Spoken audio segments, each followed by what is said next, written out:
3 ವರ್ಷಗಳಿಂದ ಮೈ ನೋವು ತೊಂದರೆಯಿಂದ ಬಳಲುತ್ತಿದ್ದವರು 1 ತಿಂಗಳ ಚಿಕಿತ್ಸೆಯ ನಂತರ ನನ್ನ ಹೆಸರು ಉಮಾ.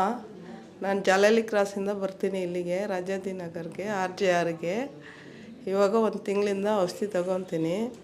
3 ವರ್ಷದಿಂದ ನನ್ನ ಮಂಡಿ, ಕೈ, ಕಾಲು, ಸೊಂಟೆ ಮತ್ತು ಕತ್ತು ಎಲ್ಲ ನೋವಿತ್ತು. ಅಲ್ಲಿ ಇಲ್ಲಿ ಹಾಸ್ಪಿಟ್ಲ್ಗೆಲ್ಲ ಹೋಗಿದ್ದೀನಿ. ಆಮೇಲೆ ಇಂಜೆಕ್ಷನ್ ಕೊಡೋರು ಮತ್ತು ಮಾತ್ರೆ ಕೊಡೋರು. 1-2 ದಿನ ಚೆನ್ನಾಗಿರೋದು, ಮತ್ತೆ ನೋವಿರೋದು, ಮತ್ತೆ ನೋವಲ್ಲಿ ಕೆಲ್ಸಕ್ಕೆ ಹೋಗೋದು ಬರೋದು, ಕುತ್ಕೊಳ್ಳೋಕ್ಕಾಗಲ್ಲ, ನಿಂತ್ಕೊಳ್ಳೋಕ್ಕಾಗಲ್ಲ, ಹಿಂಗೆ ಇತ್ತು. RJRಗೆ ಬಂದೆ. ಆಮೇಲೆ 1 ತಿಂಗಳು ಮಾತ್ರೆ ತಗೊಂಡಿದ್ದೀನಿ, ಔಷಧಿ ಕೊಟ್ಟಿದ್ದಾರೆ. 1 ತಿಂಗಳಿಂದ ಪರವಾಗಿಲ್ಲ, ಚೆನ್ನಾಗಿ ಓಡಾಡ್ತೀನಿ. ಈಗ ಮತ್ತೆ 2ನೇ ಸತಿ ಬಂದಿದ್ದೀನಿ. ಇನ್ಮೇಲೆ ಇನ್ನೂ ವಾಸಿ ಆಗುತ್ತೆ. ಇನ್ನೂ 2 ತಿಂಗಳು ತಿಂದರೆ ಚೆನ್ನಾಗಾಗುತ್ತೆ. RJ ಹಾಸ್ಪಿಟ್ಲ್ಗೆ ಡಾಕ್ಟ್ರಿಗೆ ತುಂಬ ಥ್ಯಾಂಕ್ಸು. ನನ್ನ ಮೈ ಕೈ ನೋವೆಲ್ಲ ಚೆನ್ನಾಗಿದೆ, ಚೆನ್ನಾಗಿ ಓಡಾಡ್ತೀನಿ, ಚೆನ್ನಾಗಿ ಊಟ ಮಾಡ್ತೀನಿ, ಚೆನ್ನಾಗೇ ನಡೀತೀನಿ, ಕೆಲ್ಸಕ್ಕೂ ಹೋಗ್ತೀನಿ. ಈಗ ಏನು ತೊಂದರೆ ಇಲ್ಲ, ಚೆನ್ನಾಗಿ ನಿದ್ದೆ ಮಾಡ್ತೀನಿ. ನಿದ್ದೆ ಇರಲಿಲ್ಲ, ಈಗ ಚೆನ್ನಾಗಿ ನಿದ್ದೆ ಮಾಡ್ತೀನಿ.